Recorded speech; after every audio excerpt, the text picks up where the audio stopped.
Hey guys, what's going on? It's Eli, back with another review video. 2005 was indeed a big year for Tim Burton. Two films of his that would come out the same year, and one of them being a very special / biggie of his. Yep, something stop motion.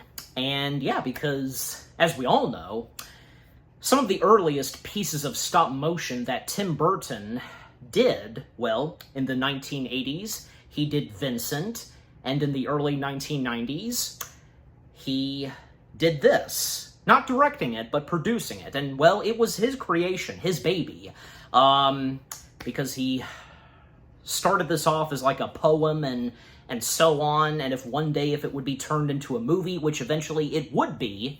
And, yeah, Nightmare Before Christmas, at the time it was unlike any other stop-motion film that anybody had seen. And fast forward up to the early 2000s, around 2003, and 10 years after Burton did a stop-motion film, again, only producing, not directing, well, he would find himself getting started on another piece of stop-motion material on the big screen, this time for sure directing it.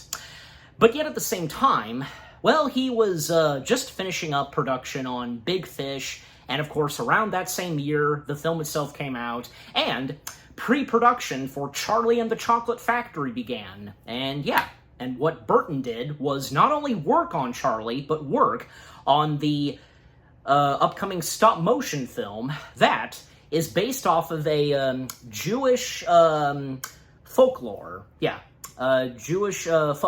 folk tale. Russian Jewish folk tale. And yes, that's right.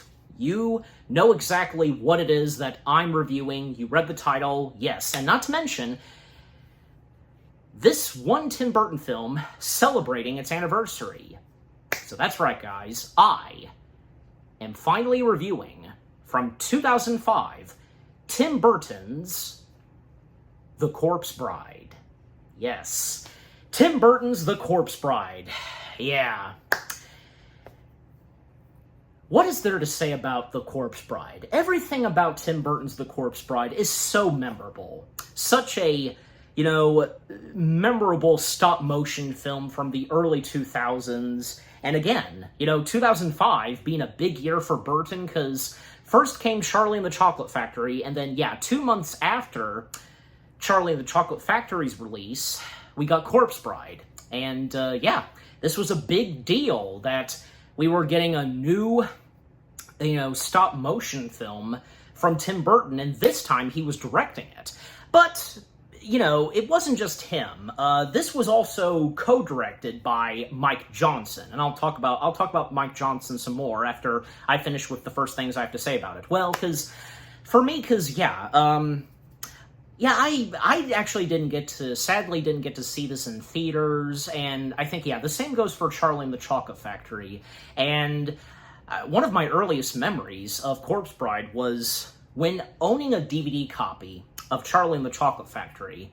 A trailer / sneak peek of Corpse Bride, played in the opening of the DVD and such, and at some point, yeah, eventually did get a DVD copy, and I, of course, obviously, the first time I watched it, I enjoyed it. And, yeah, and I remember, even the first time seeing a snippet of this. I remember seeing it on TV once, but eventually, yeah, as I said, eventually owning a DVD copy and then watching the film in all of its glory, yeah. Yeah, just even looking back on it and having done a bit of a rewatch of it, yeah, the film itself, definitely, and as of now, it's definitely a very underrated stop-motion animated film of Tim Burton's, It's definitely a stop-motion animation gem of Burton's, without a doubt. Everything that Corpse Bride has to offer from beginning to end, with its storyline, the cast of characters, beautiful stop-motion, the color, the look and design, the songs, and yeah, because Corpse Bride is technically a musical, and Danny Elfman's music and score, Burton's direction, and, 2005 being a big milestone for Burton at the time, where, yeah, because two films of his would come out that same year. And he would do that once again, because, yeah, a couple of years later, well, yeah, because in the early 2010s, he would have Dark Shadows and Frankenweenie coming out the same year. But yeah, just the movie itself, Corpse Bride, it has a lot of great moments to it, funny moments, emotional moments, the character driven, what each of these characters are like, and the surprising moments here and there. And, when it comes to the land of the living and the land of the dead, their style and look and what the land of the dead is like in Corpse Bride. Very cool, just, yeah. And all these very interesting, cool-looking characters with their designs. The land of the living is just so pale and with a gray tone and such. And, in the land of the dead, it's so bright and colorful, with the tone of green, blue, purple, everything to it, just, yeah. And, it shows in Corpse Bride that the land of the dead is a great place to be than being in, say, the land of the living. Yeah, just overall, Corpse Bride itself, such an underrated stop-motion animated gem of Burton's. It's fantastic, without a doubt. So memorable, just what more do I have to say, really? Alright, so with the first things I've had to say about Corpse Bride now out of the way, now, as always, for me, read the description / the story. Victor and Victoria's families have arranged their marriage. Though they like each other, Victor is nervous about the ceremony. While he's in a forest practicing his lines for the wedding, a tree branch becomes a hand and drags him to the land of the dead.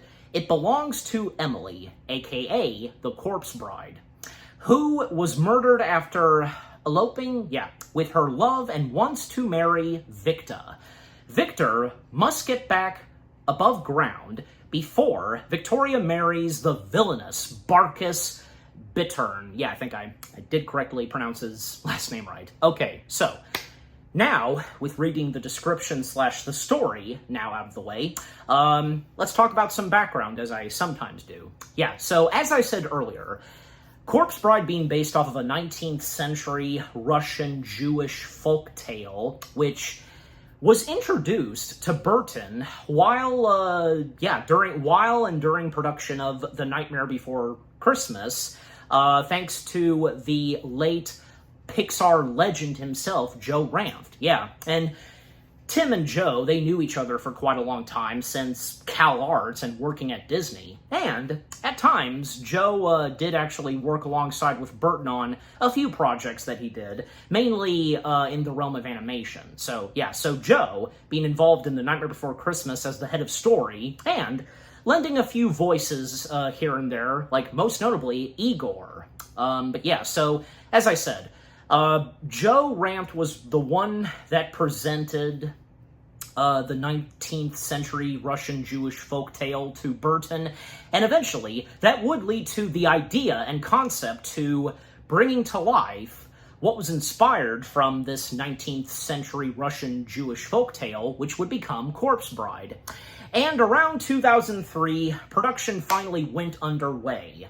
And like I also said, because Burton, who was just finishing production on Big Fish, and that same year it would come out, well, he would then find himself in pre-production for Charlie and the Chocolate Factory, so he had two films that he found himself doing at the same time that were in pre-production, and decided to direct both of those, but yet at the same time, for Corpse Bride, have a co-director.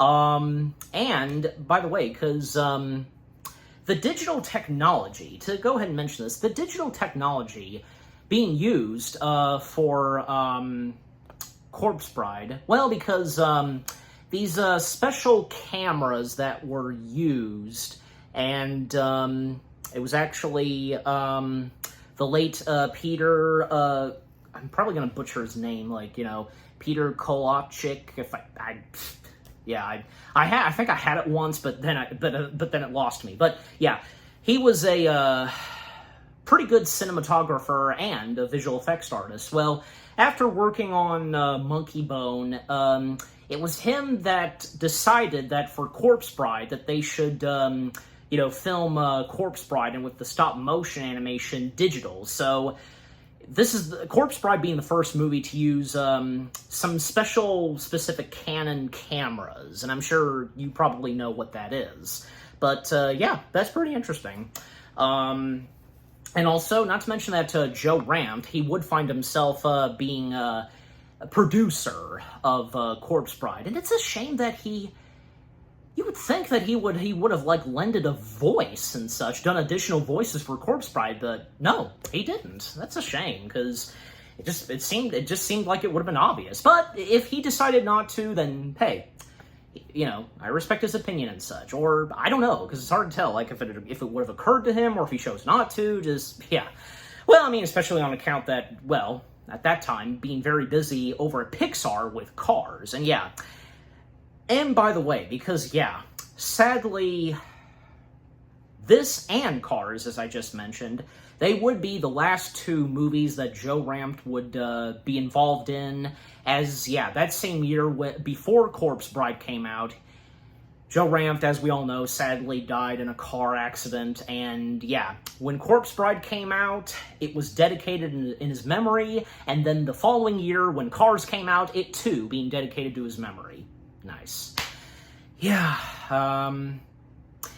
yeah, and just, like, and also, because, like, yeah, and the dedication right here, because, yeah, over 100 puppets that were created by the production team, which is really cool, and, yeah, just what was put into the details of the stop-motion puppets and the various headpieces and how they did it, just, that was great.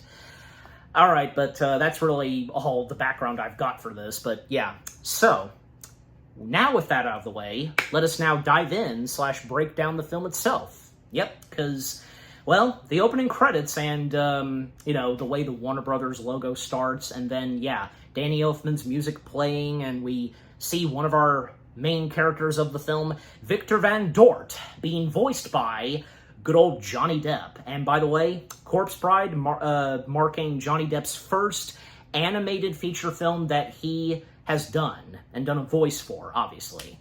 And the next animated films that he would find himself doing and being a part of, obviously, Rango and Sherlock Gnomes. If anybody had enjoyed Sherlock Gnomes. Yeah, and besides, Johnny Depp voicing Sherlock Gnomes? Come on, it's Johnny Depp. But anyways. So yeah, and Victor in his room, and he lets out a butterfly, and seeing this Victorian village and such, yeah, just the way that the way the village looks, and with its color just pale and just gray, just no color to it. And seeing the various characters roaming around the streets of this village, and one who's very suspicious. Yeah, something about him, and, well, that, of course, being Barkus Bittern. Yes, and to go ahead and mention him, Barkus being voiced by good old Richard E. Grant. Yep, and Richard E. Grant, yeah, he was great, being a part of a Tim Burton film and doing a voice, yeah. And in the case of voicing the main antagonist of this film. Well, basically, what's happening is that Victor's parents have arranged for their son, have arranged him to be married to this woman, and the woman's parents doing the same thing, an arranged marriage. And yep, back in those days when arranged marriages, they just happened, and yeah. And one of the first songs that we get, of course, is which being, yeah, According to Plan. Because, according to plan, everything's been according to plan. The wedding, all of this, etc., etc. And Victor's parents, Victor's parents, Nell Van Dort, being voiced by Tracy Ullman, very good actress, and Victor's father, William, being voiced by Paul Whitehouse. Tracy Ullman and Paul Whitehouse, they did a couple of other voices. Tracy Ullman also voiced Hildegard. Yeah, I think I said the name right. And Paul Whitehouse also voiced Paul, the head waiter. I'll get to Paul, the head waiter, shortly. But yeah, even if you could figure out whom that character is. But anyways, so, according to plan, it's a pretty good first song for this movie. And, yep, everything, all of them getting together. Not to mention that the woman that Victor's going to be married to, her name being Victoria, of course. And Victoria Everglot, yes, being voiced by Emily Watson. Yeah, Emily Watson, she's a great actress, and I've seen her a couple of things, but yeah, she was really good, being the voice of Victoria in Corpse Bride. But anyways, and Victoria's parents, man, because they're quite something, the way that they are in this film, their personalities and such. Magdalene, if I said that right, Everglot, or I'll just go by Mrs. Everglot, being voiced by Joanna Lumley, and Finis Everglot / Mr. Everglot being voiced by the late, great, talented Albert Finney. Yes, and by the way, fun fact, Albert Finney, before Corpse Bride, he was originally going to be in Charlie and the Chocolate Factory as Grandpa Joe, but when Burton came into production, he replaced Albert Finney with David Kelly. Well, not to mention that even before Corpse Bride, and before that, Charlie and the Chocolate Factory, Albert did work with Burton in Big Fish. And if you remember, Albert Finney in Big Fish. So, yeah. And Burton, he made things up to Albert by giving him the voice role of Victoria's father. Because, yeah, originally before Albert stepped in, Sam Neill was considered to voice Mr. Everglot, but he turned it down. And there's no doubt that Sam Neill would have been fantastic voicing Finis Everglot. But, yeah, I think it's best that in the final film, it was Albert. Yeah, and very good on Burton, yeah, just to make things up for dear old Al. Because I would like to think, obviously, it was nothing intentional for Burton to replace Albert for David Kelly. I mean, besides, David Kelly in Charlie and the Chocolate Factory as Grandpa Joe, well, he was fantastic. And there's no doubt that if it had still been Albert, well, he would have been fantastic. But I'm just saying, Yeah, and again, just Victoria's parents, the way they are and their personalities, just, I say. And not to mention they're kind of broke, yeah, because they really don't have any money on them. And, yeah, this is the perfect opportunity for their daughter to get married because Victor's parents are very wealthy. Yeah, they've got a lot of money on them. So, yeah, that'll solve their problems. And, yeah, the fact that Victor and Victoria, they have not yet met, and they're not supposed to until they begin rehearsals and such. And then when, they make their way to the home of the Everglots, and even when Finis is forced to smile, hello, welcome to our home. That was great. There is a moment where Victor, just by himself in the main hallway, he finds himself with a piano and starts to play it. And no matter what, in Corpse Bride, anything that has to do with a piano is so beautiful. The way that the music of the piano is played all throughout Corpse Bride is fantastic. And, well, even if it shows in the film that Victor's quite a piano player. And Victoria, she heard the piano being played, and, this is where Victoria and Victor would finally meet, and when it would come to, say, the piano. And Victoria, telling Victor that her mother would not allow her to play the piano and such, and they seem to hit it off pretty well so far, even though they hardly know each other because they're going to be married. And, if I remember, 3 hours passed, and even when, they are separated from one another because they're not supposed to meet at this time. So rehearsals begin for their wedding, and the pastor, which being Goswells, I think, I said that right, being voiced by the late legendary horror icon, one of the horror icons, Sir Christopher Lee. Yes, Christopher Lee voicing the pastor, and of course, Christopher Lee, he's fantastic. And the pastor in this, he's very impatient. He's very impatient, especially towards Victor, because Victor especially, not intentionally, he's not doing that good with the rehearsals. Forgetting a few lines and having difficulty lighting up the candle, bumping into the table, almost forgetting the ring, it slips out of his fingers, and even when he accidentally sets Victoria's mother's dress on fire because of the candle. And the pastor just being, again, very impatient with Victor, and the boy does not want to get married, and so on. Of course he wants to, but the fact, again, they have not met properly, the pressure put on Victor. Poor Victor. Not to mention because, Barkis, who would show up at the residence of the Everglotts, well, because, they let him in, and he's a complete stranger to them. They have no idea who he is. Like, does he come from your side of the family or yours? That whole thing. And just coming in and just sitting down, watching the rehearsals go on. And just something about Barkis at first that he's something strange about him.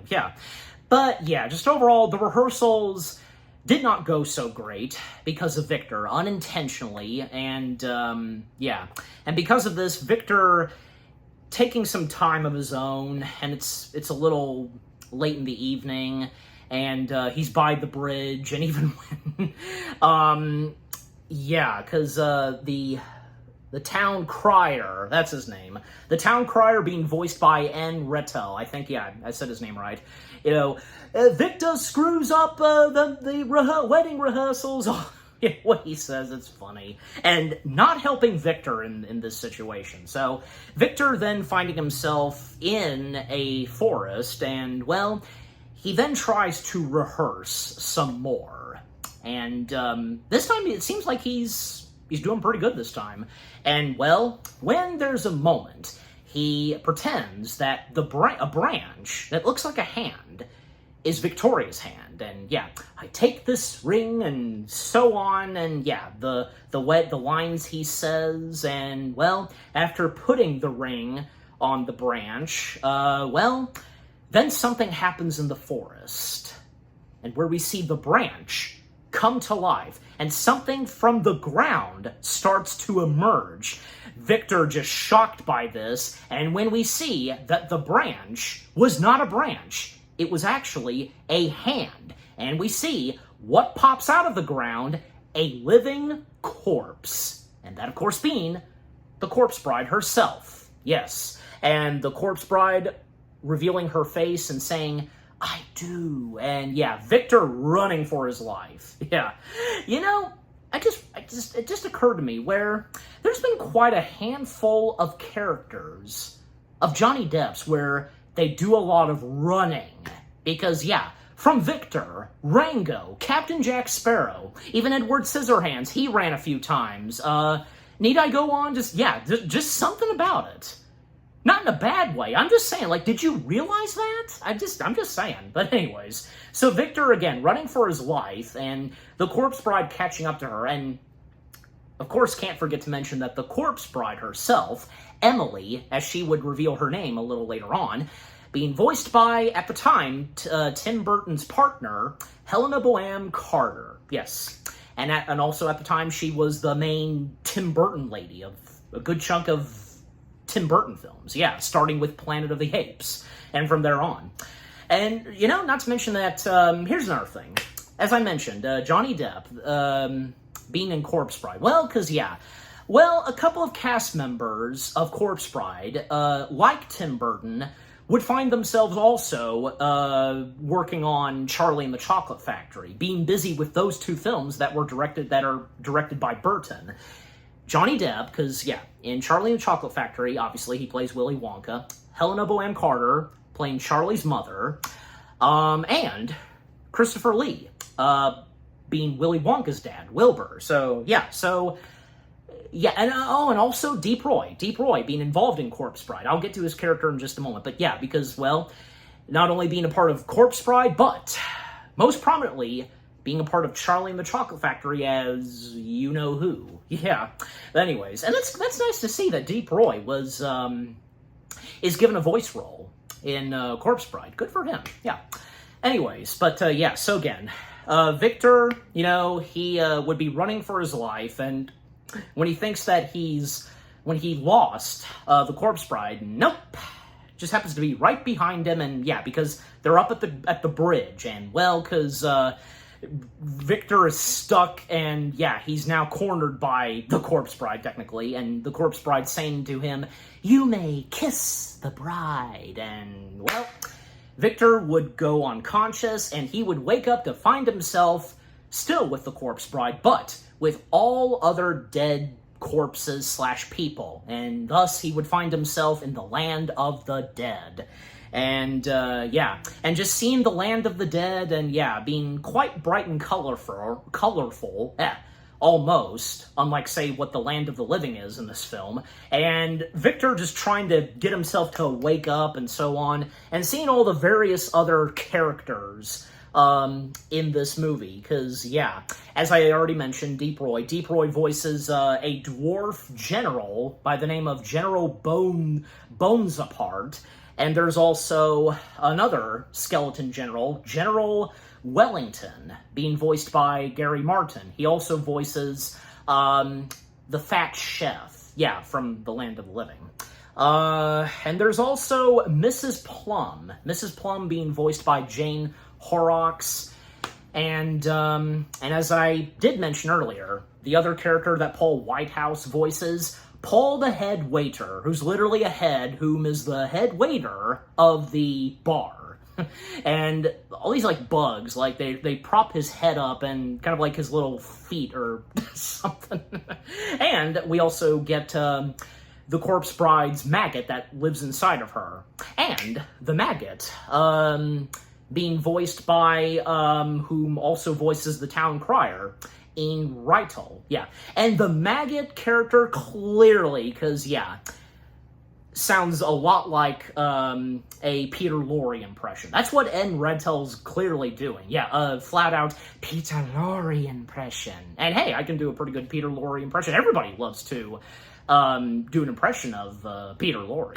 Alright, anyways. So as I was saying, Victor, finding himself in the land of the dead, and at one point he grabs a hold of the dwarf general, and he's like, "I've got a dwarf, and I'm not afraid to use him. I need answers. Right now, where am I?" And yeah, then the Corpse Bride saying that that's kind of a long story.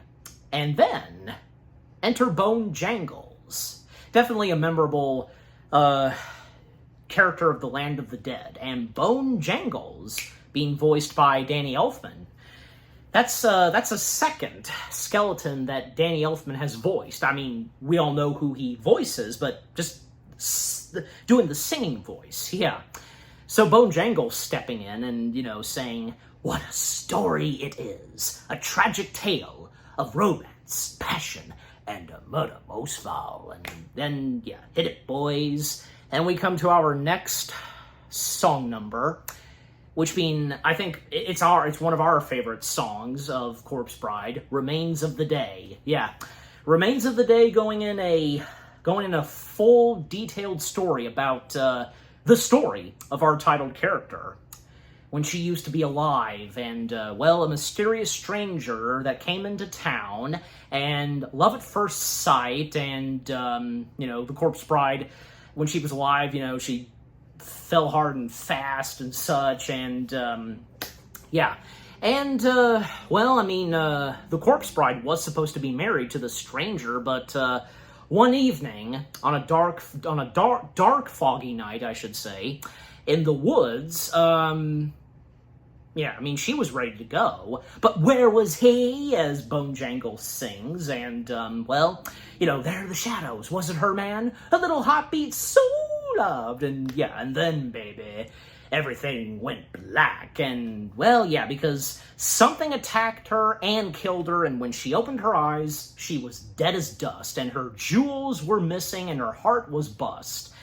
And, by the way, because Bone Jangles, if you know whom Bone Jangles is based off of. Yeah. But, the song itself, Remains of the Day, it's definitely, without a doubt, a memorable song to come from Corpse Bride, with Danny Elfman singing the chorus, and the chorus, singing, die, die, we all pass away, don't wear a frown because it's really okay, you might try and hide, you might try, but we all end up, the Remains of the Day, oh, that's so great, yeah. Yeah, just overall, Remains of the Day, it's a really great song to come from Corpse Bride. So then after that, well, coming back to the Land of the Living, well, no sign of Victor, and everybody wondering where the heck he is. And, Victoria worried about Victor, and because of what happened of the wedding rehearsals. And, and we can see that, the stranger that came to the village, which again, being Barkis, he seems interested in wanting to marry Victoria. And if anything is to happen, and if, no wedding happens where Victoria and Victor get married, if he hasn't been found and discovered yet.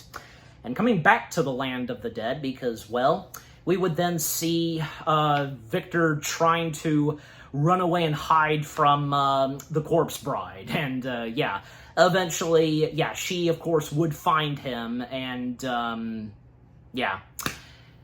so there's no escape, for Victor to get away from the Corpse Bride. And, even after the Corpse Bride found him, then they settle down, they talk, and, well, he then learns her name, which, of course, being Emily, as I said earlier. And Emily has a surprise for Victor, giving him a skeleton dog, which actually is his dog, Scraps. Yep, Scraps coming to life, and Scraps recognizing him. You should have seen him with fur, because, definitely looked adorable when he had fur. And, technically, Scraps being a skeleton dog, the way he looks in Corpse Bride as a skeleton dog, he still looks cute looking, maybe to some of you. And, Victor then mentioning about his parents and the fact that they're still alive up there.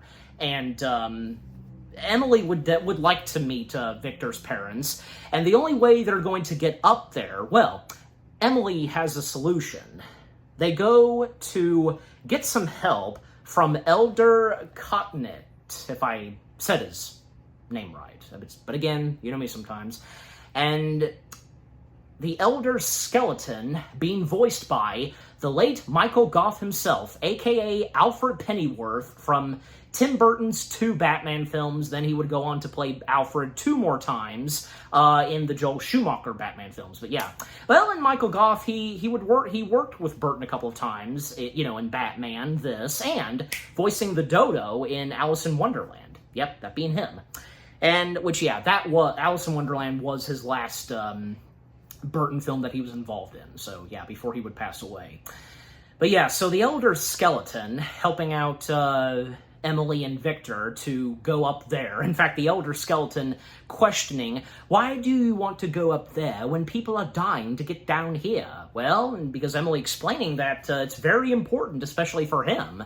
Even Victor's saying this. And again, and also on account of his parents. But more to it that Emily actually doesn't know of. So, the Elder sees what he can do about this. Where did I put that book? And, well, because when he whips out the book, he then starts to make this drink, and taking a feather from a crow, and is that what's going to be used for them to go back to the Land of the Living? No, he just made that as a refreshment. What he actually does is take an egg from a crow, and this is what's going to be used in order for them to get to the Land of the Living. Yeah. And the Elder Skeleton explaining to them that if they want to come back, whenever they want to come back to the Land of the Dead, they've got to say the word hopscotch, and boom, it'll bring them back to the Land of the Dead. So, cracking the egg open, and out comes magic and such, and, well, they find themselves back in the Land of the Living, and Emily just in awe of the beautiful moonlight. And there's a little moment with her where she starts to dance around, and it's a very nice moment, And Victor, he then tells Emily to stay right here in the woods. while he goes to prepare for this meeting for his parents to meet with Emily, his wife, and so on, but that being not the case, yeah. Because what Victor actually does is go back to the village and try to find Victoria. Because, yeah, eventually, Victor would then realize that, yeah, his one true love is Victoria, and that he has fallen in love with Victoria. Interesting to see that that didn't take them that long to fall in love soon, and on account when he went missing, when he went down to the land of the dead.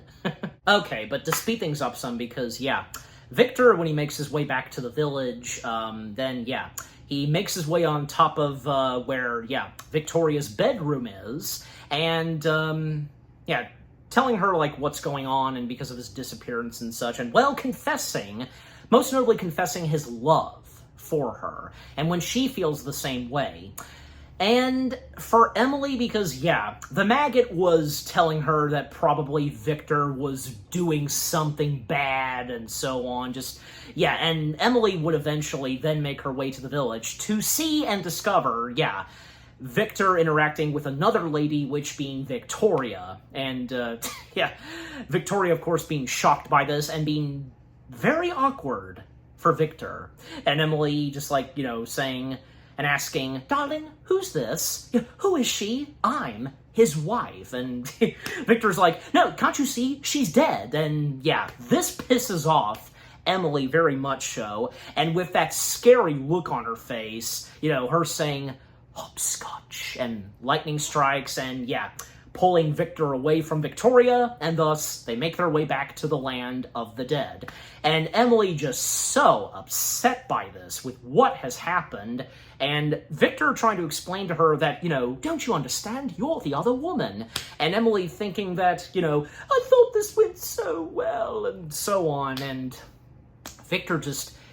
And he had been trying to tell Emily for a while that it was an accident. And how was he supposed to know that that was her when he thought it was a branch? And it was unintentional of him when he then said this to Emily, that "I would never marry you." Yeah, that was unintentional, that was uncalled for, like, those were probably not the right specific words he meant to say, just, yeah, with what he was specifically trying to say. Yeah, I get it. And Emily just, yeah, going off, you know, still being upset and picking off the petals of the bouquet, you know, the flowers and such, and the maggot, as well as the Black Widow, yeah, because the Black Widow spider, being also voiced by Jane Horrocks, who also voices Mrs. Plum, they talk it out with Emily and such, and we get our next song number that is sung both by the Black Widow spider and the maggot. Nice singing together, yeah. "Tears to Shed." Yeah, I mean, this was another pretty good song, and, you know, who'd have thought that whom would be singing the song would be the spider and the Black Widow. But it was pretty good. And, of course, Emily singing as well, and just with what the song is about, yeah, it's understandable. But, yeah, and to speed things up some still, because, yeah, back in the land of the living, because Victoria, she tries to warn her parents about this, about what has actually happened to Victor, that he's been kidnapped and taken to the land of the the land of the dead. Yeah, gotta slow down still. And well, it doesn't take too long for Victoria's parents to think that she's cuckoo. She's gone mad and such. Yeah. And, well, yeah, because of this, they have Victoria locked up, but she manages to find herself escaping her family's house, going through the window, and whom she goes to for some help is the preacher, but no luck on the preacher, because the preacher also finds her mad as well, and takes her straight back to the house, and yeah. And because of this, and with still no sign of Victor, it would now come to Barkus being the one to marry Victoria. Yeah, and still, they have no idea who Barkus is, but they go along with it. Yeah. And it's obvious by this point that Barkus is a smell of trouble, without a doubt. And also, there's a moment where Victor's parents, Nell and William, they disembark trying to find and search for their son, and this coachman, whom also was working alongside with the fat chef. He's a heavy smoker, and that being Mayhew. Yeah, Mayhew. He's got some coughing problems with how much he has smoked from his pipe. And Mayhew, yeah, also being voiced by Paul Whitehouse. And he's the coachman for Victor's parents. And by this point, we see how bad his cough is getting, and yep, he would die instantly. Yeah, and because of this, the coach kept going, and with Victor's parents still being in the coach, and that's the last we see of them. We don't see them anymore. Like, it makes you wonder what happened to them, because we don't see them at the end. We don't see them attending to the wedding that would now be the wedding of Victoria and Barkus. And yeah, that's the last we see of them.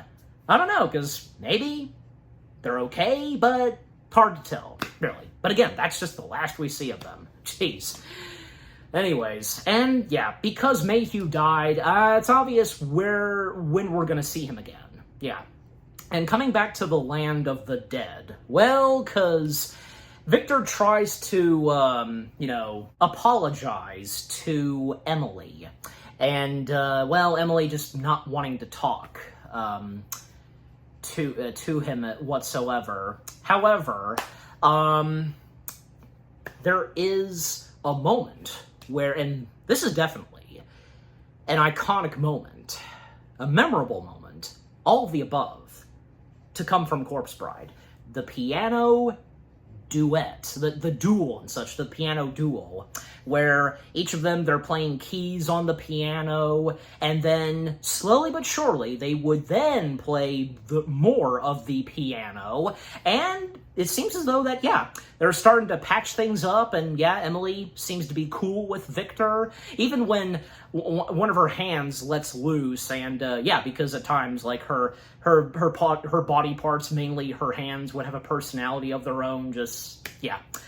And after that very nice, memorable part with the piano duel, well, a new arrival has arrived in the land of the dead, and, well, we would then see that being Mayhew, yes. Also, another character that we would see, that's another pretty memorable character in the land of the dead, the gentleman that splits in half. Yeah, remember him? Because, yeah, he was pretty funny and cool. In fact, because, both of his halves, they talk, just, yeah. Anyways, so, Mayhew has arrived, and Victor being familiar with Mayhew and, feeling sorry for what happened to Mayhew, but Mayhew, he's alright with it. Now that he's dead, and now in the land of the dead. And Victor asks Mayhew how everything is up in the land of the living. And Mayhew breaks it to Victor that, Victoria is going to be married very soon to Barkus. And Victor knows that, yeah, this is not good. He should be the one to marry Victoria. And nobody understands that he's okay, and so on. And, and with what's going on in the land of the living, because, yeah, the wedding preparations are happening, the rehearsals where, yeah, Barkus and Victoria are going to get married, and, well, I think it's obvious that Barkus is pretty much just going to go after probably the fortune and such. Yeah, knowing him. And I think it's obvious that Barkus is the Gaston wannabe. As well as, coincidentally, another stop-motion villain that, kind of in that same route as Barkus, and that being Victor Cordemeyer from Wallace and Gromit: The Curse of the Were-Rabbit, which Helena Bonham Carter was also in. So, yeah, and that being two big stop-motion films that she would be a part of. Yeah, oh yes, and about Wallace and Gromit: The Curse of the Were-Rabbit and Corpse Bride, well, I'll talk about that after I'm done talking about the film and such. But alright, so, continuing on, because, yeah. And with the wedding rehearsals with Barkus and Victoria, well, goes pretty well. Barkus doesn't screw up, and he's He nails it down. Yeah. And there's a moment back in the Land of the Dead where apparently, because even, the Elder Skeleton, he informs Emily that, Victor and her, they are not actually officially married. And in order to be married, Victor would have to sacrifice himself, having him to be dead and to be with Emily for all eternity in the Land of the Dead. And Victor did overhear this, and he went along with this. He was okay with this. And, even Emily, because she felt this was a bad idea, and how she then starts to realize that, she took away whom was supposed to marry, another lady and such.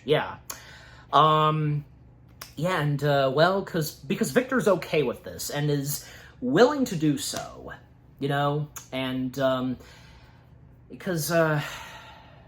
what happens next is, Victor makes an announcement to everyone in the Land of the Dead that they are going to go up there and have a wedding. And, they go along with this, of course.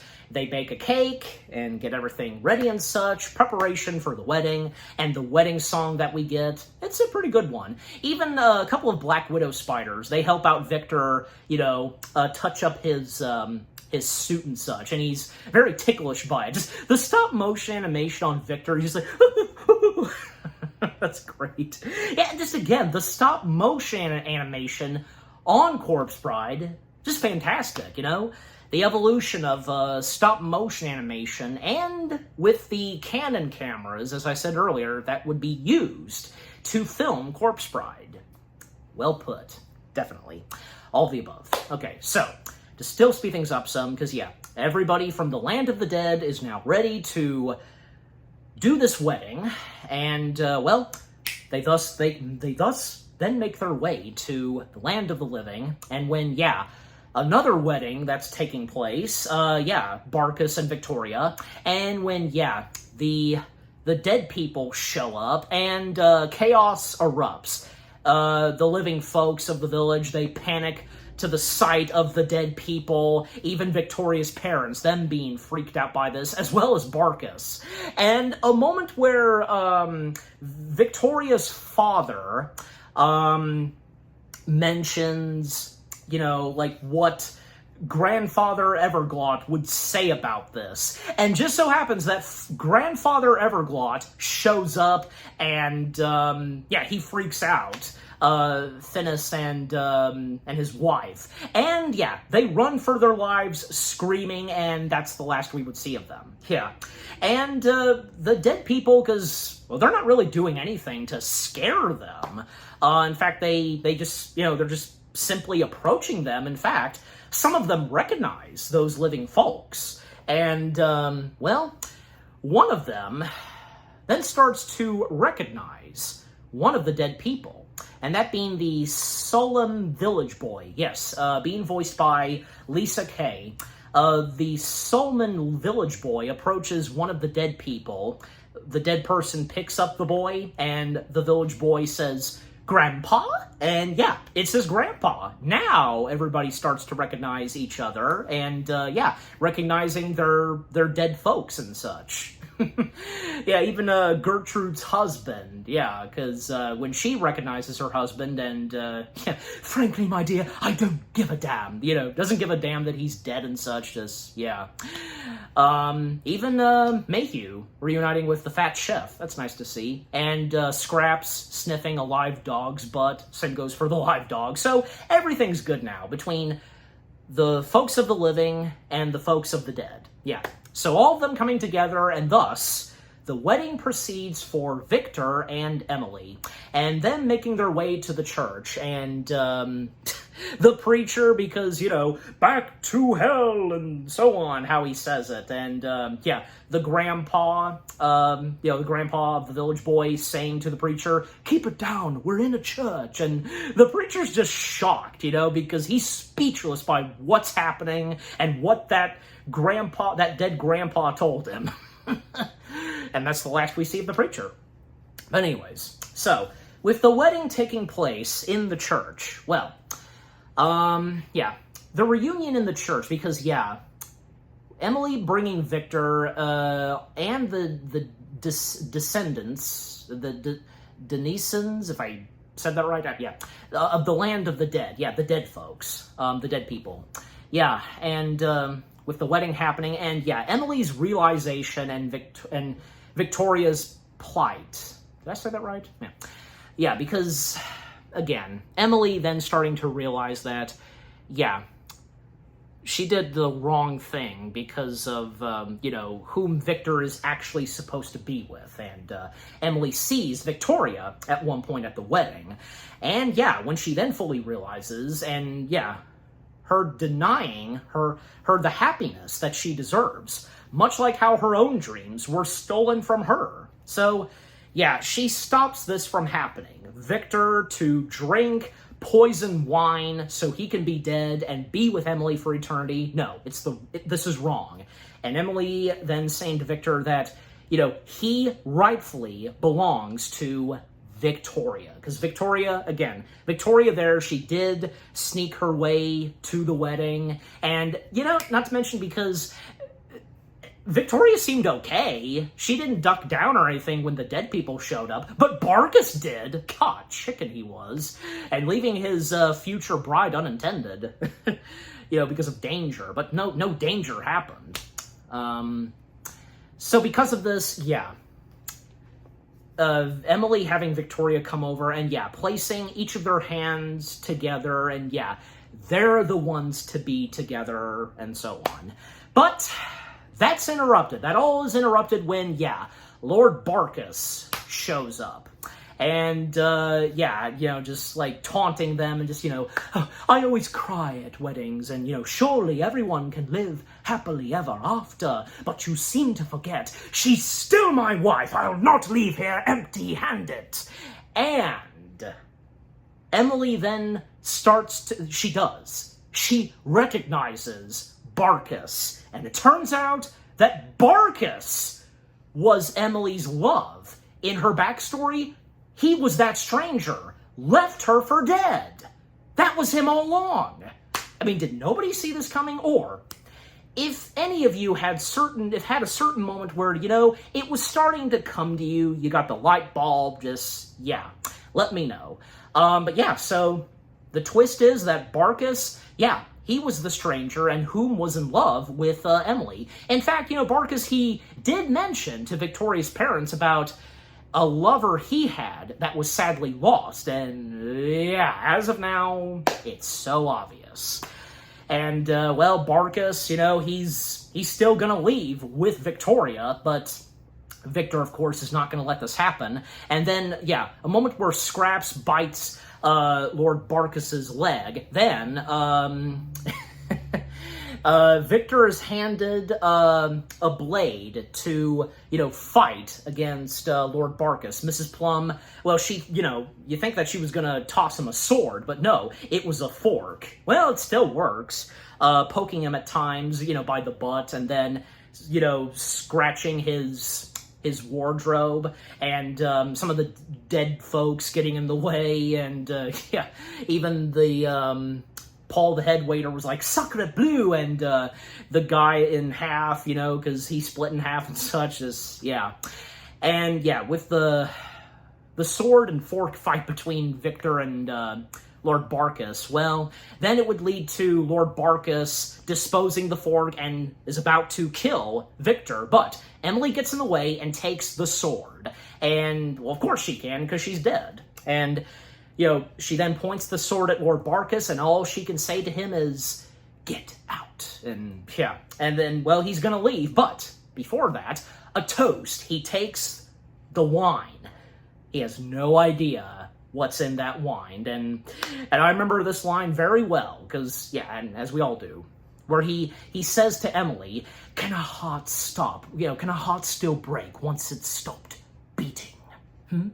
And he drinks the wine, he walks off, but then, a few seconds later, it hits him. He then starts to, wheeze, and he's now dead. He's now them. And now, he's all theirs. And yeah, because the skeleton elder tells them that, he's all yours. And yeah, sayonara, Lord Barkus.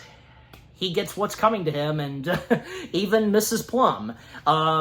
She says, and once they all leave, new arrival.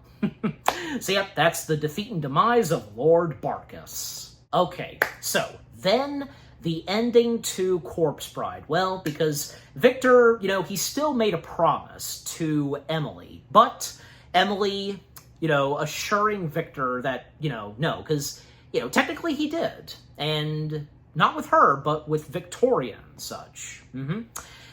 And, even Emily, because she returned Victor's ring, and as Victor and Victoria embrace, well, Emily, because she says goodbye to Victor, and, because knowing that Victor and Victoria, they're going to have a happily ever after for sure. And, well, as she walks out of the church, she tosses the flowers, and the maid,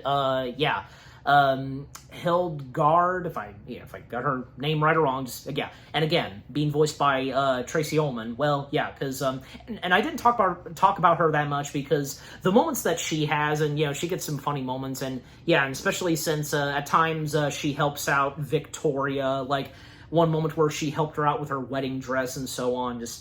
Well, point being is that she catches the flowers, but the maggot who got on her shoulder freaked her out. She throws it, and now Victoria catches the flowers. And, then Emily, she then fades into a swarm of butterflies and flies into the sky, straight to the moonlight. And, signifying, if I said that right, her journey to the true afterlife. Yep. And Victor and Victoria's happiness, because, both of them finally marrying of their own accord and embracing their new adult life together, and rightfully so. Yep. What a great way to end off the film right there. Yeah, that was a beautiful, touching ending right there for Corpse Bride, with what happens to Emily, and in the end, Victor and Victoria. Rightfully so. They're the ones that finally get married. Yeah. All right, and, and I was going to mention this, because with the mentioning of Wallace and Gromit, The Curse of the Were-Rabbit, because that being another big stop-motion film that came out that same year alongside with Corpse Bride, and at the Oscars, because, the aftermath of Corpse Bride being released, well, because, it would find its way, earning some awards, nominated and such, and when it would come to the Academy Awards, it would find itself alongside with two other films nominated for Best Animated Feature. That, of course, being, Wallace and Gromit, The Curse of the Were-Rabbit, and Hayao Miyazaki's Howl's Moving Castle.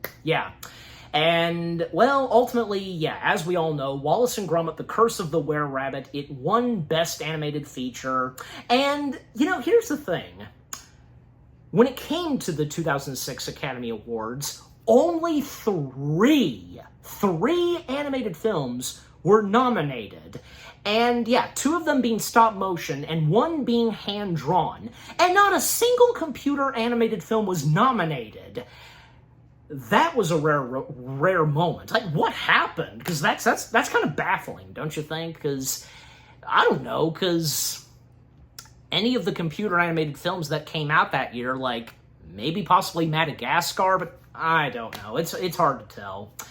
But, I mean, it's not to say that I'm really complaining about the number of animated films that were nominated that year, because they were some pretty good ones. And it's interesting to see that even Wallace and Gromit, The Curse of the Were-Rabbit, it beat a movie of Hayao Miyazaki's. Well, let's face it, Hayao Miyazaki has huge love and respect for Aardman, without a doubt, especially those two iconic characters of Aardman's. And, besides, and for Helen Bonham Carter, still being in an animated film that would win for Best Animated Feature. So, And obviously, no doubt that Tim Burton, he has a lot of respect for the guys at Aardman and admires their work. But it's great to see because, even though Corpse Bride didn't win Best Animated Feature, it was still great to see that it got nominated. Yeah, the first stop-motion film of Tim Burton's to be nominated for an Oscar for Best Animated Feature. I can only imagine that if the category for Best Animated Feature had existed in the 90s, well, there's no doubt, of course, that this would have been nominated. Yeah, anyways, and maybe it could have won, but yeah.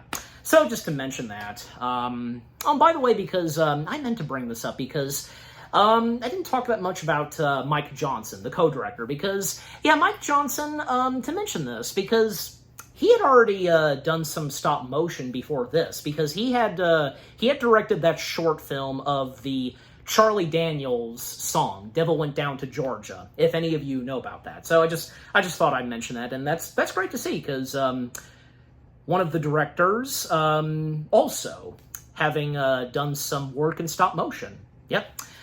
But anyway, so just to mention that, and just, yeah, with all that being said, Tim Burton's Corpse Bride, again, such a memorable stop-motion animated film of the early 2000s, an underrated stop-motion animated gem of Burton's without a doubt. Everything about Corpse Bride was fantastic, from the storyline, the characters, the stop-motion animation, its look and design, and with the characters, beautiful stop-motion animation to this, the cinematography with the Canon cameras, the music and score by Danny Elfman, of course, the songs that were in Corpse Bride, some good ones. And again, I think for a lot of us, we would favor, most notably, Remains of the Dead.